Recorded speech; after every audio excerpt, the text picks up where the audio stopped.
दंडवत प्रणाम मंडळी. मी सागर मते पुन्हा महानुभाव पंथाच्या सेवेत स्थान दर्शनाच्या निमित्ताने. बंधूंनो, परब्रह्म परमेश्वर अवतार साधनदाता सर्वज्ञ श्री चक्रधर स्वामी यांनी जीवाच्या कल्याणासाठी महाराष्ट्र परिभ्रमण केलं आणि ज्या ज्या ठिकाणी ते गेले ती जागा, ते स्थान पवित्र झालं आणि त्या स्थानांना वंदन करतच आपण भटकंती सध्या सुरू आहे, आपण भटकंती करत आहोत. अशाच एका स्थानाला वंदन करण्यासाठी आपल्याला जायचं आहे श्री क्षेत्र संगम जळगाव, जेथे आमच्या स्वामींचंच परमपवित्र चरणांकित स्थान आहे. मी खूप उत्सुक आहे त्या स्थानाला वंदन करण्यासाठी. आपणही असालच तर चला लगेच या व्हिडिओला लाईक करून द्या आणि माझ्यासोबत आपण आज जाऊयात श्री क्षेत्र संगम जळगाव. दंडवत.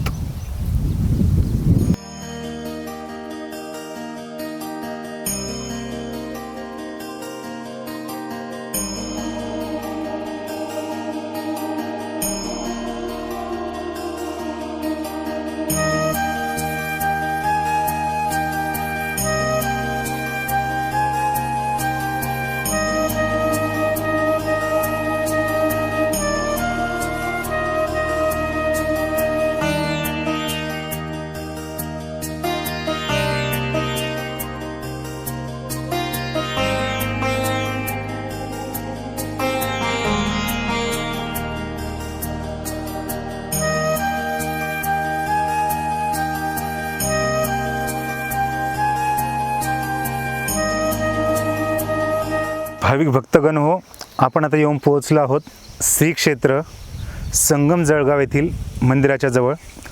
आपण आपल्या स्क्रीनवरती बघत आहात येथील सध्याचं हे मंदिर आहे. येथे ॲक्च्युली जवळपास 8 स्थाने होती, परंतु आता फक्त 2 स्थाने उपलब्ध आहेत. त्यातील एक आहे शुद्रा नदीवर सांडोबा बांधणे ते स्थान आणि दुसरे एक जे स्थान आहे ते निर्देशरहित स्थान आहे. असे 2 स्थाने सध्या उपलब्ध आहेत. तर येथील जे सध्याचे जे मुख्य स्थान आहे उपलब्ध, ते स्थान वंदन करण्यासाठी आपण जाणार आहोत. त्या स्थानाची सुंदर अशी लीळा आपण श्रवण करणार आहोत.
मंडळी, खूप प्रसन्न वाटतं या स्थानाला आज वंदन केल्यानंतरला. या स्थानाची सुंदर अशी लीळा आपल्याला आता श्रवण करायची आहे. परब्रह्म परमेश्वर अवतार साधनदाता सर्वज्ञ श्री चक्रधर स्वामी जीवांच्या कल्याणाकरिता महाराष्ट्र परिभ्रमण आमच्या स्वामीजींचं सुरू होतं.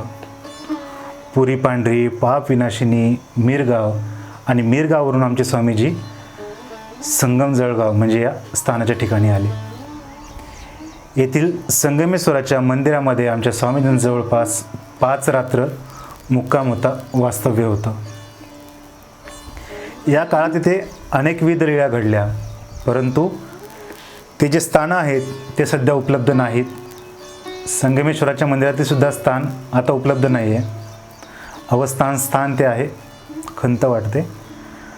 परंतु हे जे एक स्थान आहे हे आहे शुद्रा नदीवरती सांडोबा बांधणे अर्थात पूल बांधणे. हे स्थान हे आहे. या स्थानाची सुंदर अशी लीळा आपण आता श्रवण करणार आहोत. आधी स्थानाला साष्टांग दंडवत आणि आपण लीळेला प्रारंभ करूयात. जेव्हा स्वामींचं वास्तव्य या परिसरामध्ये होतं तर बायसाबाई ज्या होत्या त्या नांदुराला भिक्षा मागण्यासाठी जात असायच्या. परंतु येथे बाजूलाच एक नदी आहे जे की सध्या आपल्याला आपल्या स्क्रीनवरती सुद्धा आता दिसत आहे. शुद्रा नदी आणि गोदावरी नदी अर्थात ही आहे. तर या नदीच्या मध्ये पूल असायचा, बायसाबाईंना तिकडे जाता यायचं नाही. म्हणून स्वामीजींनी एक निर्णय घेतला. स्वामीजींचा पूजावसर वगैरे झाला असेल आणि स्वामीजी या ठिकाणी आले. अवधूताकडून आमचे स्वामीजी येथे पूल बांधून घेत होते. स्वामीजींनी सुंदर असा डोक्याला एक निळा रुमाल बांधला, उपरणे बांधले, कासोटा बांधून घेतला आणि स्वामीजी अवधूतासोबत येथे कामासाठी उभे राहिले. या जगाचा मालक किती भक्तांची काळजी ना. स्वतः स्वामीजी येथे उभा राहत आहेत आणि अवधूतांच्या सोबत काम करू लागतात किंवा त्यांच्याकडून ते काम करून घेत आहेत. असं हे सर्व सुरू असताना उपाध्ये स्वामीजींच्या दर्शनास आले. स्वामीजींना उपाध्यांनी दंडवत घातला आणि श्रीचरणाला लागले. मग त्यांची थोडीफार काहीतरी हितगुज झाली असावी, चर्चा झाली असावी. तेवढ्यात आमच्या स्वामीजींनी बघितलं की साडेगाववरून काळदास भट उपहार घेऊन आलेले आहेत आमच्या स्वामीजींच्यासाठी. थोर भाग्यवान ते भक्त. स्वामीजींच्या ठाई त्यांना उपहार घडत होता. स्वामीजींनी त्यांना बघितलं आणि ते म्हणाले, आता अभ्यागत आले, आता म्हणे आपल्याला महात्मे व्हावं लागेल. मग स्वामीजींनी त्यांचा जो काही अवतार होता झालेला, जे काही उपरणं वगैरे बांधलं होतं, नंतर आमच्या स्वामीजींनी नीटनेटके कपडे परिधारण केले आणि काळदास भट आले. स्वामीजींना त्यांनी दंड घातला, श्रीचरणाला लागले आणि मग स्वामी इथून पुढे जिथे भोजनाचं स्थान होतं त्या भोजनाच्या स्थानाकडे जायला निघाले. जातायत पुढे काळदास भट, पाठीमागे स्वामीजींच्या मागे स्वामीजींचा सर्व भक्त परिवार. यातच त्यांच्या शिष्य परिवारामध्ये एक गौराईसा नावाची एक महिला शिष्य होती. तिच्या डोक्यावरती एक आंबवड्याचं मडकं होतं. तिला स्वामीजींना पाहण्याची थोडीशी उत्सुकता. ती आपली पाय असे वरती करून स्वामीजींना बघण्याचा प्रयत्न करू लागली. आजही आपण टाचेवरती उभा राहून काहीतरी बघतोच ना, तसं ती प्रयत्न करू लागली. पण या प्रयत्नात नेमकं असं झालं, तिच्या डोक्यावरचं जे मडकं होतं आंबोड्याचं ते खाली पडलं आणि ते जे आंबोडे होते ते सांडून गेले. बिचारी हिरमुसली, आता काय करू.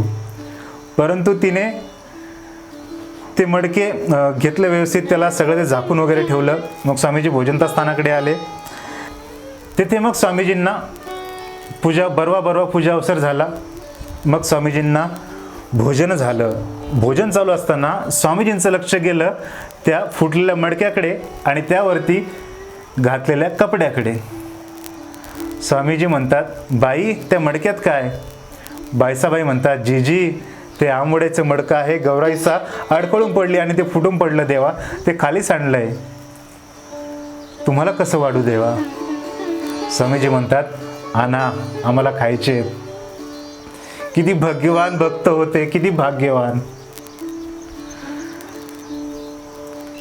साधं ते पडलेलं, खाली पडलेलं सुद्धा माझा देव स्वीकारतोय, कारण ते त्या भक्ताचा आहे. त्याचा कुठला तरी अधिकार तो त्याने जोडलेला असेल, भगवंताला ते स्वीकारायचं असेल. स्वामीजींनी ते आंबोडे मागून घेतले आणि मोठ्या आनंदाने खाल्ले. मग स्वामीजींना गुळणा झाला, विडा झाला आणि येथून स्वामी पुढे आगरनांदूरला गेले. आगरनांदूरला जाताना ही एक सुंदर अशी लीळा घडली. ती लीळा आपण श्रवण करणार आहोत गोकुळाष्टमीच्या दिवशी. तर तो व्हिडिओ तुम्ही नक्की बघा. श्रीकृष्णाचं रूप धारण केल्यासारखी येथील सुंदर अशी एक लीळा आहे, ती आपण गोकुळाष्टमीला नक्की ऐकू. बंधूंनो, आता इथून आपण पुढच्या व्हिडिओमध्ये आगरनांदूरला जाणार आहोत. तिथे सुद्धा स्थानवंदन करणार आहोत. स्वामीजी इथून तिथे गेले, परंतु येथे सध्या संगमेश्वराचं मंदिर उपलब्ध आहे, परंतु तिथे स्थान नाही आहे. ते संगमेश्वराचं मंदिर आपण फक्त बघूयात. तिथे नेमकं ते स्थान कोठे आहे याची आपल्याला माहिती नाही, म्हणून आपण ते स्थान वंदन करण्यासाठी जाणार नाही. परंतु तुम्हाला ते मंदिर आम्ही नक्की दाखवू. आणि त्या बाजूलाच एक निर्देशरहित स्थान आहे, ते स्थानसुद्धा आपण वंदन करूयात. आपण आता प्रत्यक्ष जाऊयात त्या स्थानांकडेच. दंडवत.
बंधूंनो, असे हे परमपवित्र स्थान आपण वंदन केले. स्थानाची सुंदर अशी लीळा आपण श्रवणही केली. यायचं कसं? श्री क्षेत्र संगम जळगाव येथील स्थान वंदन करण्यासाठी अतिशय सोपा रस्ता आहे. आम्ही छत्रपती संभाजीनगरवरून आलो. तो रस्ता आधी तुम्हाला सांगतो. छत्रपती संभाजीनगरपासून धुळे सोलापूर या हायवेवरती बीडकडे जाताना बाग पिंपळगाव हे गाव आहे. हे जवळपास 89 किलोमीटरचं अंतर आहे. बाग पिंपळगावपासून तलवाडाला जाणारा एक रस्ता आहे. तो रस्ता पुढे हिंगोली वगैरे माजलगाव वगैरे तिकडे जातो. त्या रोडवरती जवळपास 4 ते 5 किलोमीटरच्या अंतरावरती संगम जळगाव या गावाचा फाटा आहे. तिथून जवळपास 4 ते 5 किलोमीटरमध्ये आल्यानंतरला आपल्याला संगम जळगाव हे गाव लागतं. या गावात आल्यानंतर आपल्याला श्री संगमेश्वराचं मंदिर विचारावं लागेल आणि त्या मंदिराच्या बाजूलाच आपल्या सर्वज्ञ श्री चक्रधर स्वामींचं हे चरणांकित स्थान आहे. बंधूंनो, खूप पवित्र हे स्थान आहे. आपण हे स्थान वंदन करण्यासाठी यायलाच पाहिजे. तसं मी हे जे स्थान आहे हे गुगल मॅपवरती सुद्धा उपलब्ध आहे. त्याची जी लिंक आहे ती मी खाली डिस्क्रिप्शनमध्ये देऊन टाकेल. तर बंधूंनो, आपण नक्की या हे स्थान दर्शन करण्यासाठी. तुम्ही नक्की याल ही मी आशा बाळगतो.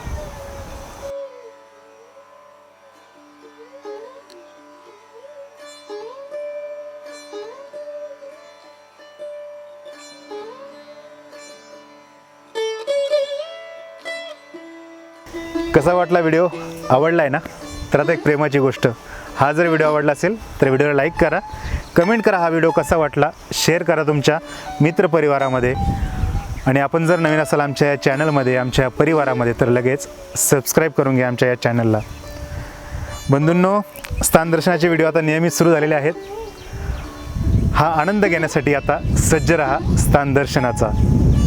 पुन्हा भेटूयात पुढच्या व्हिडिओमध्ये. पुढचा व्हिडिओसुद्धा अतिशय सुंदर आहे. आगर नांदूर येथील आपण स्थान वंदन करणार आहोत. तर चला पुन्हा भेटूयात पुढच्या व्हिडिओमध्ये. तोपर्यंत आपणा सर्वांना एक प्रेमपूर्वक दंडवत.